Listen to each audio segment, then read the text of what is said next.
kulankani oo ah mid looga doodayo xuquuqda carruurta yaryar ee Soomaaliyeed ayaa waxa ka soo qayb galay mas'uuliyiin ka socotay AMISOM, madax ka socotay wasaaradda haweenka Soomaaliya, xildhibaano, hay'adaha kala duwan oo dooda xuquuqda aadanaha iyo waliba ururada haweenka Soomaaliyeed. Kulanka ayaa ujeedkiisu ahaa sidii carruurta Soomaaliyeed ay u heli lahaayeen aasaaska noloshooda sida waxbarashada, caafimaadka, in laga fogeeyo wax kasta oo dib u keeni kara mustaqbalkooda dambe iyo waliba sidoo kale ka hortagga xadgudubyada ka dhanka ah carruurta Soomaaliyeed. Xildhibaanad Rabiica Sheekh Nuuro iyo waliba Ambassador Ivania oo qayb ka ah kulanka ayaa soo dhaweeyay ololahan lagu horumarinayo carruurta dhibaataysan ee ku sugan gudaha dalka Soomaaliya. Soomaaliya maanta waxay u baahan yihiin in ilmaheeda la tuusiyo waxaan ku jirnaa wacyi aad u dhib badan. carruurta waxaa la rabaa in si fiican loo tuusiyo hadday noqon lahayd waxbarashadii, hadday noqon lahayd xuquuqdoodii, hadday noqon lahayd caafimaadkoodii iyo xataa ra'yiga carruurta Soomaaliyeed inta badan dadka ma dhageystaan ra'yiyaashooda. waalidiinta xataa waxay dhahayaan war naga aamus marka badan naga dhaaf, laakiin waxaa la rabaa ilmaha xataa in laga dhigto child protection policy formulation workshop. It is a great initiative for FGS to bring this issue to the table and to show that it is among his highest priorities.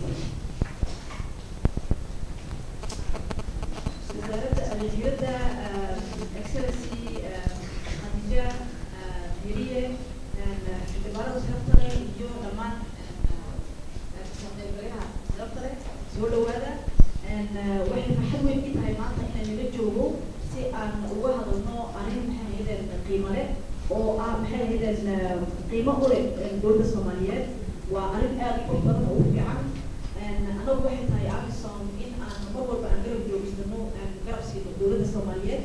dhibaatadan ay u haysataa iyo maxay arrimaha xaaladda quseeya qasab anaga waxay noo tahay in aan maxay aan la garabgalno maxay dowladda Soomaaliyeed.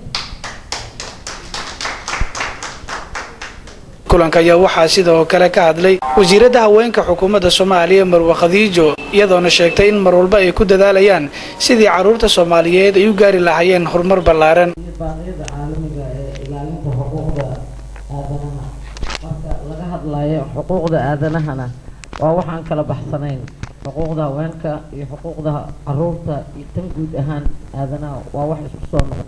dibadhici uu noo geystay qaran burburkii dalka iyo dadka Soomaaliyeed ku dhacay ayaa waxay keentay dad Soomaaliyeed inta badankooda aysan fahamsanayn xuquuqda ay leeyihiin. marka ay dad fahamsanayn xuquuqda ay leeyihiin waa dhib badan tahay si looga helo xuquuqda lagu yeelo. faraxsanahay in dowladda Jamhuuriyadda Federaalka Soomaaliya iyo xukuumadda ay gaar ahaan ugu aasaastay wasaaradda haweenka iyo xuquuqda aadanaha in maanta ay taagan tahay xilligii lagu horumarin lahaa xuquuqda aadanaha.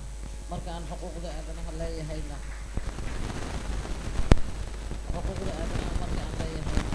dabcan waxaa ugu horeeya xuquuqda haweenka. Maxamed Ibrahim Gabo, Royal TV, Muqdisho.